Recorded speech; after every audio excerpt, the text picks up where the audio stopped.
Hello, family and friends. This is Norman Rivera.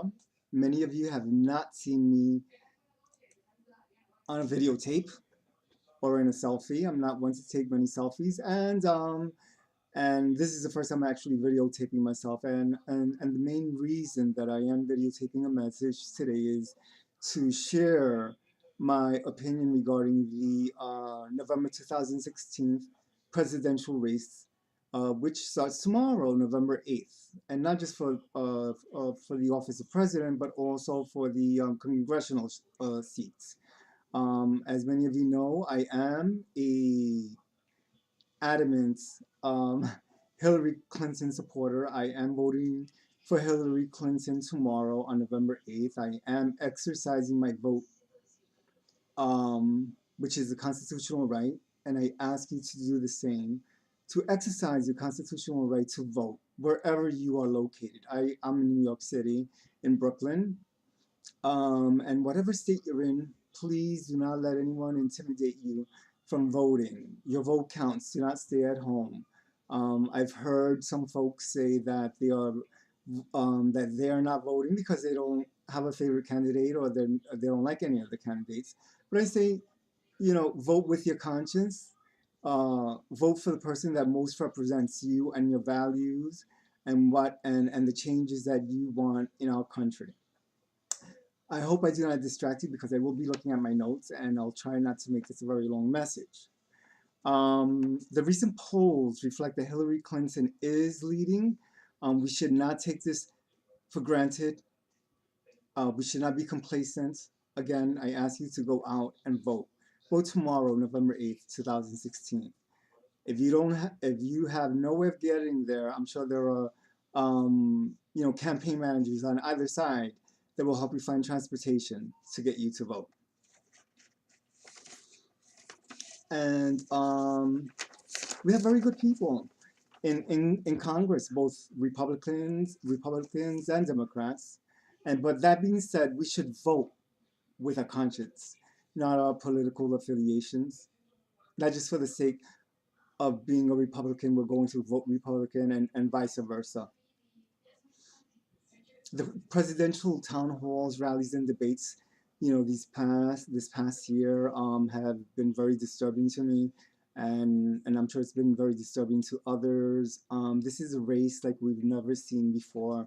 This is very historic, and we have to reflect on who we want in office in the United States as President of the United States of America. Who has the temperament to lead our country?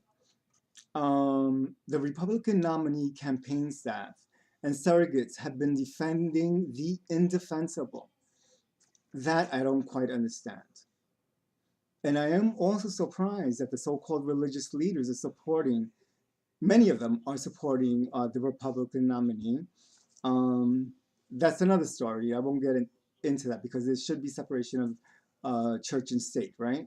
So I won't delve further into that.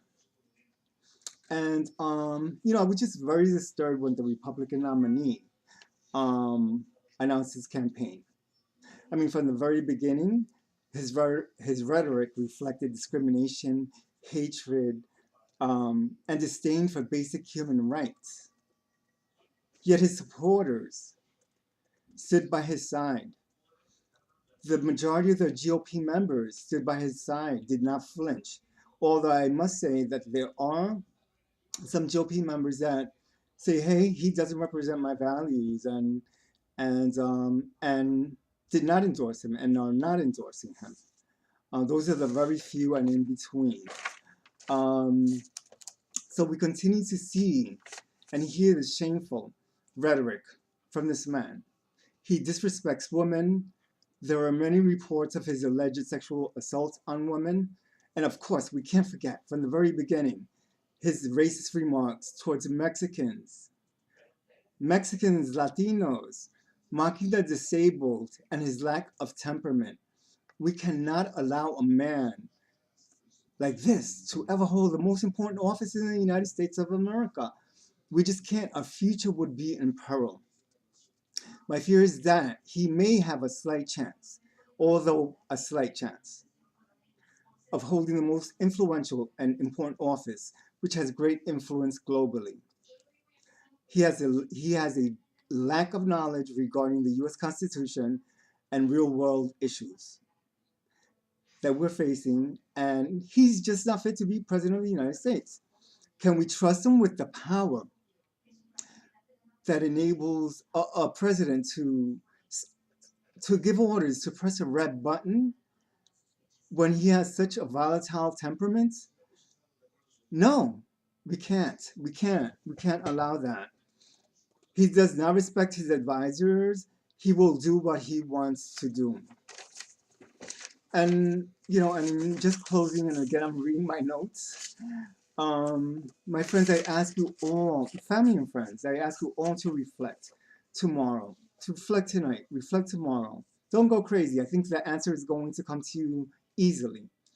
I'll respect your vote, but I ask you to carefully think about this very important presidential race. Do the same when voting for your congressional representatives. Once again, vote with your conscience, not your political affiliation. In unity, there is strength. En unión está la fuerza. God bless the United States of America. Thank you. Thank you for listening to me.